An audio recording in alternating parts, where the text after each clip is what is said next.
कि एक ऐसा सत्य आपको बताया गया है और कहा गया है कि इस झूठ को आप सत्य मान लें। वो झूठ ये है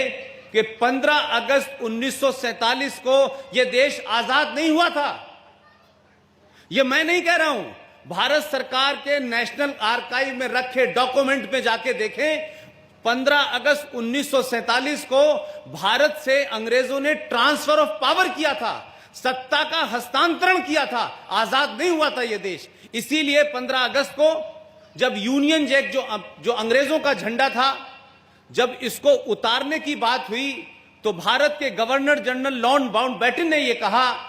कि आप इस झंडे को उतारेंगे नहीं, सिर्फ आप तिरंगे को ऊपर ले जाएंगे। तो नेहरू जी ने कहा कि देश में लोगों में गुस्सा है, तब फिर यह कहा गया कि आप इसको पूरी इज्जत के साथ उस यूनियन जैक जो ब्रिटिशर्स का, जो अंग्रेजों का झंडा था, उसको एक रस्म के तहत उतारा गया, उसको तय किया गया, उसको रखा गया, फिर हमारा तिरंगा ऊपर हुआ। और उस घटना को इस देश के इतिहासकारों ने, इस देश के नेताओं ने, इस देश के राष्ट्रवादी लोगों ने, इस देश के सेकुलर लोगों ने, इस देश के नेशनलिस्ट लोगों ने इस सच्चाई को लोगों को नहीं बताया कि 15 अगस्त 1947 को भारत आजाद नहीं हुआ था। भारत की आजादी का पहला झंडा अगर इस देश में फहरा तो 21 अक्टूबर 1943 को मोरयान एक जगह है नॉर्थ ईस्ट के अंदर, वहां नेताजी सुभाष चंद्र बोस ने जब पहला झंडा फहराया था तो दुनिया के 12 देशों ने भारत को रिकॉग्निशन और मान्यता दी थी। लेकिन इस देश में जो लोग मूवमेंट चला रहे थे, जिन लोगों को अंग्रेजों की दलाली करनी थी, जो लोग अंग्रेजों के इशारे पर जिन्होंने कांग्रेस को बनाया था, उन लोगों को लगा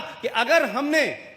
21 अक्टूबर की बात मान ली तो फिर सत्ता हमारे पास से चली जाएगी। और यही वजह है कि नेताजी सुभाष चंद्र बोस को इस इतिहास के अंदर जिंदा दफन कर दिया गया, उनके तमाम कार्यों को नहीं बताया गया। और आजाद भारत के अंदर यह सुन के इस देश के लोगों को जरूर गुस्सा आना चाहिए, जरूर शर्म आनी चाहिए कि इस देश में सुभाष चंद्र बोस को